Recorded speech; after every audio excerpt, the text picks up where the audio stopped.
Hello traders, welcome back to yet another episode of the free Smart Money Concepts course. In this video, we will learn about rejection blocks. Rejection block is a sophisticated concept in SMC methodology that is essential for identifying potential reversal points in the market. This is another important reference point in Smart Money Concepts. So in this episode, we will discuss what rejection blocks are, how to identify and mark these blocks, and we will briefly talk about how to trade these blocks. If you find this series of videos useful, please like the video to show your valuable support, and don't forget to subscribe to our channel because good things are yet to come. Now let's begin our discussion on rejection blocks. A rejection block can either be a sell zone or a buy zone that appears on the chart as long wicks or shadows of candles at the market highs or lows. This block is characterized by a specific candle or a series of candles with long wicks, indicating the strong rejection of a price level or a price zone, typically occurring at key support or resistance zones or near important supply or demand zones. This signifies that the market attempted to break through a price level, but the effort was promptly rejected, thereby hinting at a strong underlying market sentiment contrary to the attempted price move. Such patterns indicate a significant struggle between buyers and sellers, leading to a rejection of the prevailing price trend. This pattern is perceived as a clear indication that the market is not ready to sustain prices beyond that level, be it due to extreme opposition or other institutional factors. So, SMC traders keenly look for rejection blocks as they often precede significant trend reversals or retracements, making them invaluable price areas for predicting future market movements, and also helps in strategizing entry and exit points when it comes to trading from these blocks. Now, let us learn to identify these zones. So what are the things to look out for? A rejection block is identified on a price chart as a specific pattern where the market strongly rejects a certain price level or zone, indicating a potential shift in the trend. So the first point is to identify key areas of interest where the price has a good chance of giving a reversal or a retracement after a rejection. These areas can be support or resistance zones, supply or demand zones, or important highs or lows like the daily or weekly highs and lows, etc. The other point to note is that a rejection block is often represented by one or more candlesticks that show a sudden and decisive move towards an area of interest, only to be followed by an equally sharp reversal. This means that a rejection block is formed only after capturing the liquidity from the previous high or low or equal highs or equal lows. So in price action, this is called a false breakout, and in smart money terms, this is called a liquidity sweep. Now that we know what to look for in the charts, let us learn to mark rejection blocks in the correct manner. Rejection blocks are classified into two types, a bearish rejection block and a bullish rejection block. The logic for constructing a rejection block is very simple. Let's start with a bearish rejection block. A bearish rejection block occurs when the price spikes up but then falls rapidly, indicating a rejection of higher prices, thereby signaling a potential downward movement. So effectively, we are looking for a swing high, that is, we have to find the highest candle. The high and close price of this candle has to be higher than the high and close of the neighboring candles respectively. In that case, the tail or the wick of this highest candle will be our bullish rejection block. Usually, we consider 3 consecutive candles near the highs for the purpose of identifying a rejection. Out of these 3 candles, the middle candle has to be the highest of them all. The color of the candles doesn't really matter, but what matters is that the high of the middle candle should be higher than the neighboring candles, and the close of this candle has to be higher than or equal to the close of the preceding and succeeding candles. Now once all these conditions are filled, we can mark the entire upper wick of this highest candle using a rectangle. This will be our bearish rejection block. We expect the price to swiftly decline lower after the rejection. Such a move would mean that the price has grabbed the liquidity above the highs and then it strongly moved lower. This would also signal that big players were involved in the price move.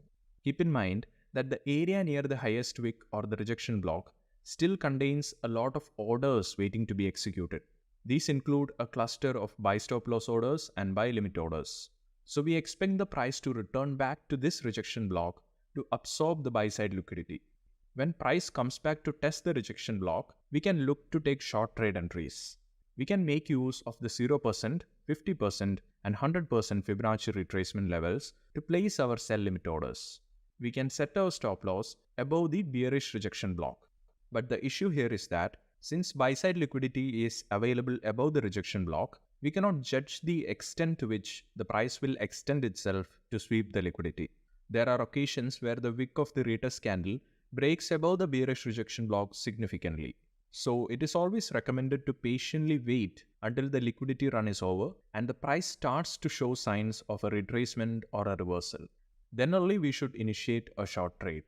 I don't really appreciate the idea of placing limit orders and stop losses way before the price has tested the rejection block. In such scenarios, there are high chances that your stop loss will be taken out. So be a little mindful about it. Now, talking about targets, you can set your take profit level as any of the nearest support areas or demand zones where the price could potentially face a rejection or a pushback. Now let's talk about bullish rejection blocks. A bullish rejection block is formed when the price quickly drops to a low point but then rebounds sharply, suggesting a rejection of lower prices and a potential upward trend. So effectively, for a bullish rejection block, we are looking for a swing low. That is, we have to find the lowest candle whose low and close prices are lower than the low and close prices of the neighboring candles respectively. In that case, the tail or the wick of this lowest candle will be our bullish rejection block. Usually, we consider a 3-candle pattern in which the middle candle has to be the lowest of them all. The color of these candles are not really significant, but what is important is that the low of the middle candle has to be lower than its neighbors and the close price of the middle candle should be lower than or equal to the candles on the right and left. If these conditions are fulfilled, then we can plot the entire lower tail or wick of this middle candle. This will be our bullish rejection block. So after sweeping the liquidity below the lows and forming a price rejection, we can expect the price to swiftly move higher.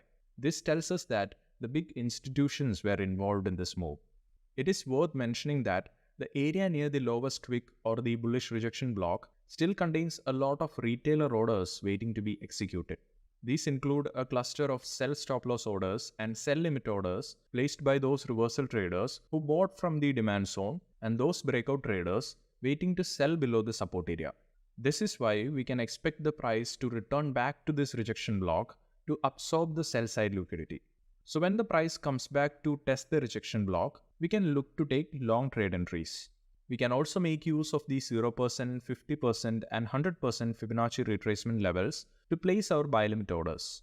We can set our stop loss below the bullish rejection block. Here also, the issue is that since sell side liquidity is already available below the rejection block, we cannot really judge the extent to which the price will go deeper to sweep the liquidity. On some occasions, the wick of the retest candle breaks below the bullish rejection block so significantly that even if your analysis was spot on, you would still end up on the losing side due to an early trade entry. So it is always advised to patiently wait until the liquidity below the rejection block is absorbed or waiting for a clear rejection signal, and when the price starts to show sign of a retracement or a reversal, then only we should enter trades in the direction of the rejection. This would mean initiating long trade positions. Now, I don't generally agree with the idea of placing buy limit orders and stop losses way before the price has tested the rejection block. In such scenarios, there are high chances that your stop loss will be taken out. So trade logically and mindfully. Now, when it comes to targets, you can set your take profit level as any of the nearest resistance areas or supply zones where the price could face a rejection or a pushback. So that is all you need to know about rejection blocks.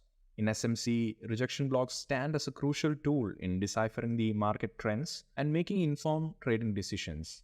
The key to success lies in accurately interpreting these blocks within the broader market context and using them to pinpoint optimal entry and exit points. So make sure to learn the concepts properly, backtest it on multiple charts and on multiple time frames to see if it actually works for you. So if you have come this far, thank you for watching this video. I hope you have found this video informative. If it was useful, please make sure to like and share this video with your friends and fellow traders. Also, don't forget to hit the subscribe button and turn on the notifications to stay updated on our latest videos. We value your feedback and suggestions, so please leave your comments below and let us know what topics you'd like us to cover in our future episodes.